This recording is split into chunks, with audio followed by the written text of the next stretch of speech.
የሩሲያው ፕሬዝዳንት ቭላዲሚር ፑቲን ምዕራባውያን ሩሲያን በአክብሮት ከያዙ በዩክሬን ላይ ጦርነት እንደማይኖር ቃል ገቡ። ሰላም ጤና ይስጥልኝ። ይህ ኢትዮጵያን ዴይሊ ነው። ከመረጃዎቻችን ጋር አብራችሁን ቆዩ። የሩሲያው ፕሬዝዳንት ቭላዲሚር ፑቲን ምዕራባውያን ሩሲያን በአክብሮት ከያዙ በዩክሬን ላይ ጦርነት እንደማይኖር ቃል ገቡ። ፕሬዝዳንቱ ሞስኮ የአውሮፓ ሀገራት ላይ ጥቃት ለመሰንዘር እያቀደች ነው መባሉንም ትርጉም አልባ ሲሉ ውድቅ አድርገውታል።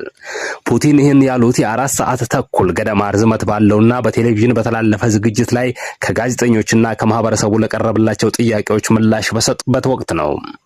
ከሩሲያ ሚዲያና ከህዝቡ የቀረበላቸው ጥያቄዎች ፑቲንን የሚፈትኑ ባይሆኑም ከውጭ ሚዲያዎች የአሜሪካ ኤንቢሲና ቢቢሲ ጥያቄያቸውን እንዲያቀርቡ ተፈቅዶላቸው ነበር።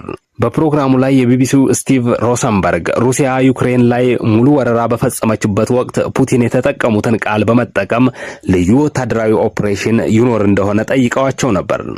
ካከበራችሁን ልክኛ ሁልጊዜ እናንተን ለማክበር እንደምንሞክረው ሁሉ እናንተም ፍላጎታችንን ካከበራችሁልን ሌላ ኦፕሬሽን አይኖርም ሲሉ ምላሽ ሰጥተዋል።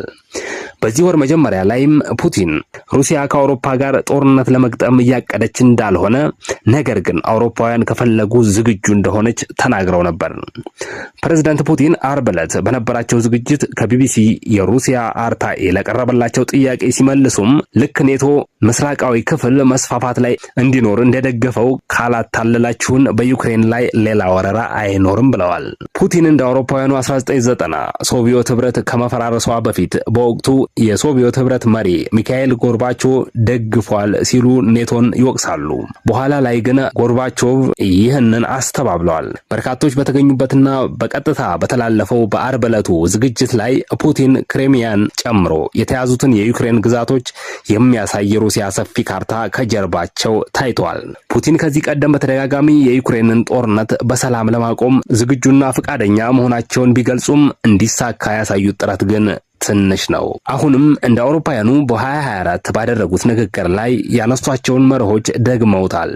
ፑቲን በዚህ ንግግራቸው የዩክሬን ኃይሎች ሩሲያ በከፊል ከያዘቻቸው 4 ክልሎች እንዲወጡና ኪየቭ የሰሜን የጦር ቃል ኪዳን ድርጅት ኔቶን ለመቀላቀል የምታደርገውን ጥረት እንድታቆም ጠይቀዋል። ከዚህም በተጨማሪ የአሜሪካው ፕሬዝዳንት ዶናልድ ትራምፕ ጦርነቱን ለማስቆም እያደረጉ ባለው ጥረት ባቀረቡት የሰላም እቅድ ላይ በዩክሬን አዲስ ምርጫ መካተት አለበት ብለዋል። ምርጫ ከተካሄደ ደግሞ ዩክሬን ላይ ጥቃት እንደሚቆም አክለዋል። የኤንቢሲው ሳይሞንስ ፑቲን የትራምፕን የሰላም እቅድ ካልተቀበሉ ለዩክሬናውያንና ሩሲያውያን ሞት ኃላፊነት ይወስዱ እንደሆነ ላቀረቡላቸው ጥያቄ ሲመልሱ የትራምፕን የሰላም እቅድ ካልተቀበሉ ለዩክሬናውያን